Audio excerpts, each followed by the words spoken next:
right, back again. So this time I had a dream, and it honestly, it must have been a civil war. I dreamt that white men were beating up black men, and it seems like the black men were losing and they were going to get help. Now, when they went to go get help, they went to go get help from gangs. And this particular gang, I was there in the dream and I went, it's like I was watching, and I went to a funny, I wrote it down, I said a unique shape building. And I walked up these spiral steps, and at the top, there were naked gang members, men and women there. They were sleeping, they were waking up, but everyone was naked. One of the people that I saw pop up was a rapper named Roddy Rich. I don't know too much about him at all. Um, I barely like know who he is. And this rapper pops up. Everyone in the dream, I don't remember him having this tattoo, but everyone in the dream had nines on their faces. And I remember like women arguing about rank, about who was harder. And then I saw a white man in the background. He was actually running the game. And I remember his voice sounding very similar to a man named Whack 100. And that was the end of the dream. I have no idea what it means. But in the past, I've had dreams that I had no idea.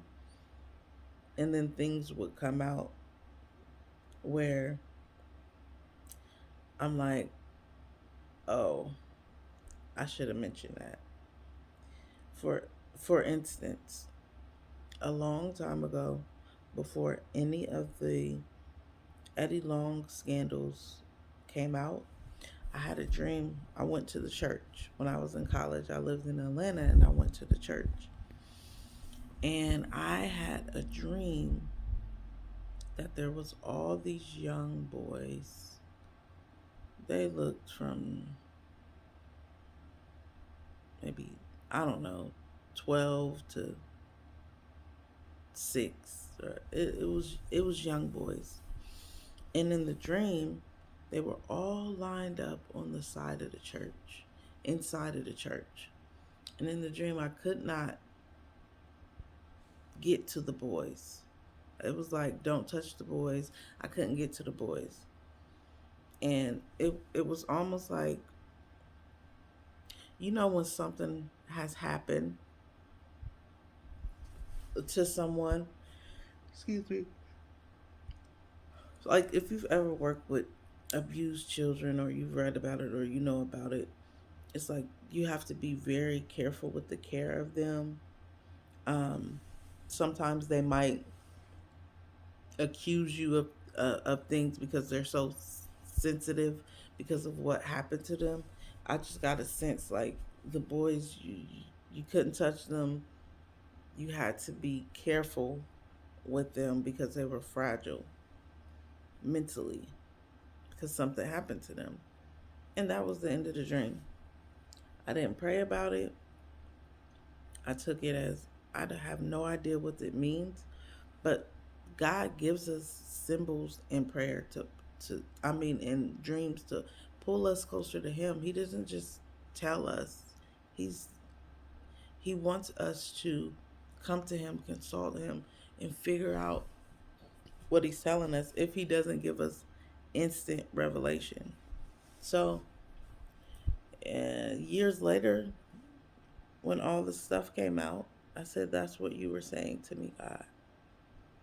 So in these days, if it's pressed on my spirit, I share it. And not every dream is of God, but when you're a dreamer, most of the time you'll know when to release, when to hold, and when it's just your thoughts.